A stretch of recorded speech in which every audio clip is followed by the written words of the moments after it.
ভেনিকে কিছু খেতে দাও না মা। পিঙ্কি, এত জোরে জোরে চিৎকার কেন করছিস? ভেনির তো সারাদিন শুধু খাই খায়, খাওয়া ছাড়া কিছু বোঝে না। এই গাভী আমাকে একটাও আজ অব্দি বাচ্চা দেয়নি, শুধু খেয়ে খেয়ে আমাকে শেষ করে দিল। তুমি এমন কেন মা? ভেনির তো বাচ্চা হবে। ওর যখন বাচ্চা হবে তখন আমাদেরকে দুধ দেবে, আর ওর বাবু হলে আমি সেই বাবু গাভীটার সাথে খেলা করব। পিঙ্কি, এই অপয়া গাভীটির জন্য একদম দরদ দেখাবি না। ও আজ পর্যন্ত একটাও বাচ্চা দিতে পারেনি, সেই প্রথম থেকে ওকে খাইয়েই যাচ্ছি। কবে বাচ্চা দেবে, কবে ওর দুধ হবে আর বিক্রি করব। হাম্বা, মালকিন, আমাকে খেতে দাও। আমার সাথে এমন করো না, আমি যে গর্ভবতী, কিছুদিন পর আমার বাচ্চা হবে। আমার খুব খিদে পেয়েছে, তুমি বড্ড নিষ্ঠুর। এই কথা শুনে মুন্নি শিয়ালিনী ভেনির জন্য ঘাস এনে দেয়। এই নে, ঘাস এনে দিয়েছি। এবার আমাদের এই ভাঙা ঘরটা কি তুমি ঠিক করবে না নাকি? রাতে যে ভীষণ ঠান্ডা পড়ে, আমার তো শীত করে। ঘরটা কি করে ঠিক করবো রে মিনা? আমার কাছে যে কোনো টাকাই নেই, টাকা থাকলে যে ঘরটা ঠিক করে রাখতাম। ওই যে দেখো মা, চালাটা কি করে ভেঙে গেছে, আর বাইরে থেকে কুয়াশা ও রোদ চলে আসছে। আমার যে রাত্রেবেলা অনেক ভয় লাগে মা, যদি ওই ভাঙা ঘর দিয়ে ভূত এসে আমাদের ঘরের মধ্যে ঢুকে পড়ে। আচ্ছা ঠিক আছে, তোকে আর এত ভয় পেতে হবে না। আজকে আমি মুন্নি ভাবির সাথে কথা বলবো। ওনার বাড়িতেই তো কাজ করি, ওনার বাড়িতে কত বড় বড় ঘর পড়ে আছে। যদি আমাদের মা মেয়েকে কিছুদিনের জন্য থাকতে দেয়, তাহলে কিছু টাকা জমিয়ে ঘরটা সেরে নেব।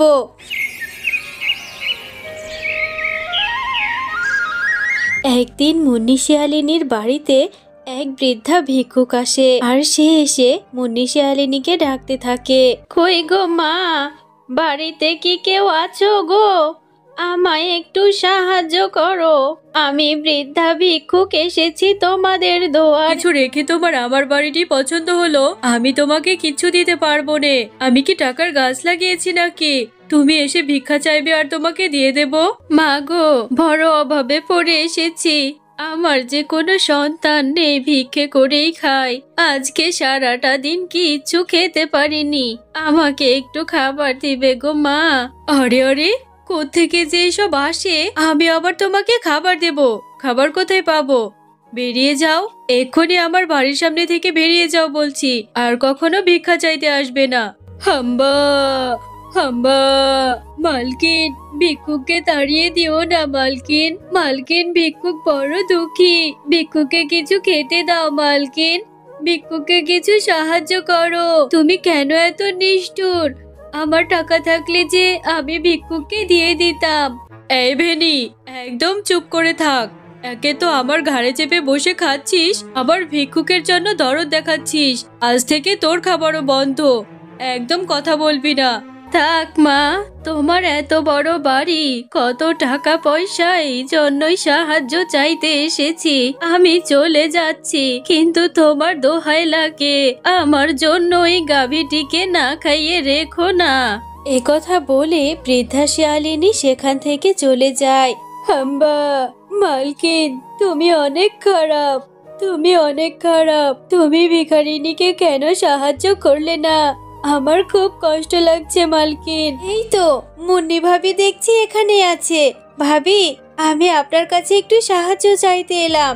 আমার ঘরটা যে ভেঙে গেছে, কিছুদিন যদি আপনার বাড়িতে আমাকে থাকতে দিতেন, মেয়েটাকে নিয়ে বড্ড সমস্যায় পড়েছি। শেফা, ভাঙা ঘরে থাকিস, অথচ দিব্যি সেজে গুজে ঘুরে বেড়াস। তোর বেশভূষাম দেখে তো মনে হয় তুই কোটিপতির বউ।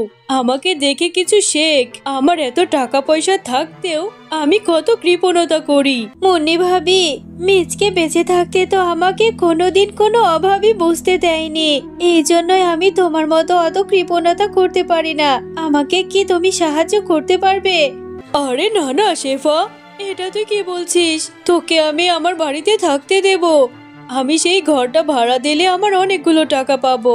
তোকে দয়া করে আমার বাড়িতে কাজ দিয়েছি বলে এখন আমার বাড়িতে থাকার চিন্তা করছিস। এরকম করলে কিন্তু তোকে কাজ থেকেই বের করে দেব।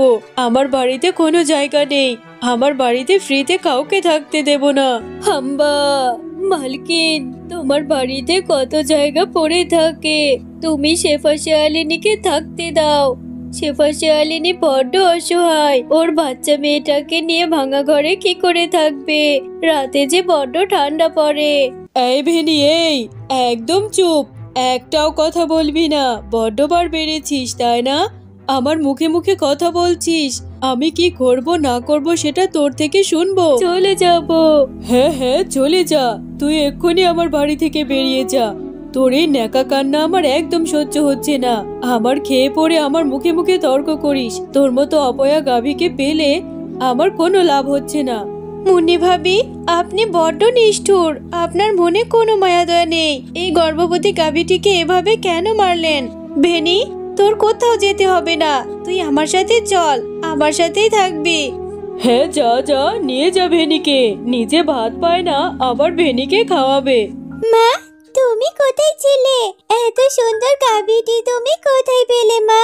দেখো না, দেখো মা, এই কলার পাতাগুলো আমাদের ঘরের চালার উপরে দেব, তাহলে আর ঘরের মধ্যে ঠান্ডা বাতাস যাবে না। মিনা, তোর মাথায় কত বুদ্ধি হয়েছে, সত্যি আমার মেয়েটা কত বড় হয়েছে। আচ্ছা ঠিক আছে, এই কলার পাতাগুলো দিয়ে আমরা আমাদের ঘরের চালাটা ঠিক করে নেব, আর ভেনিও আমাদের সাথে এখন থেকে থাকবে। হাম্বা, বাচ্চাটার সাথে আমি খেলা করব। হ্যাঁ রে মিনা, এখন থেকে ভেনির দুধ বিক্রি করে আমরা আমাদের সংসারটা চালাতে পারবো, আর আমাদের ঘরের চালাটাও ঠিক করে নিতে পারবো। আল্লাহ বোধহয় আমাদের মুখ তুলে তাকিয়েছে। এরপর শেফা শিয়ালিনী ভেনির দুধ দোহাতে থাকে, আর হঠাৎ করেই ভেনির দুধগুলো সোনার দুধে পরিণত হয়। মা, দেখো, ভেনির দুধ তো সোনার দুধ হয়ে গেছে। এতগুলো সোনা, এই সোনা এখন আমরা বাজারে বিক্রি করব, তাই না মা? কিন্তু আমি ভেনুর দুধ কি করে খাবো?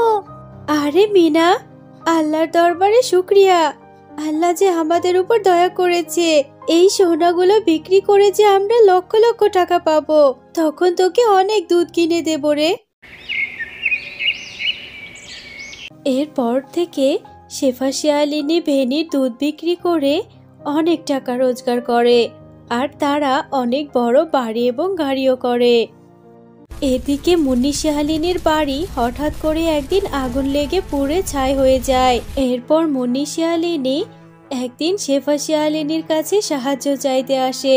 শেফা, তুই আমাকে সাহায্য কর বোন, আমি তোকে না বুঝে অনেক অপমান করেছি, আমার যে আজ সব শেষ হয়ে গেছে।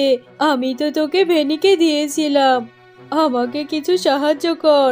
মুন্নি ভাবি, তোমার অনেক অহংকারের কারণে আল্লাহ তোমার থেকে সব কেড়ে নিয়েছে। কোনো সমস্যা নেই, তুমি আজ থেকে আমাদের বাড়িতেই থেকো। তুমি যে নিজের ভুলটা বুঝতে পেরেছো, এটাই অনেক।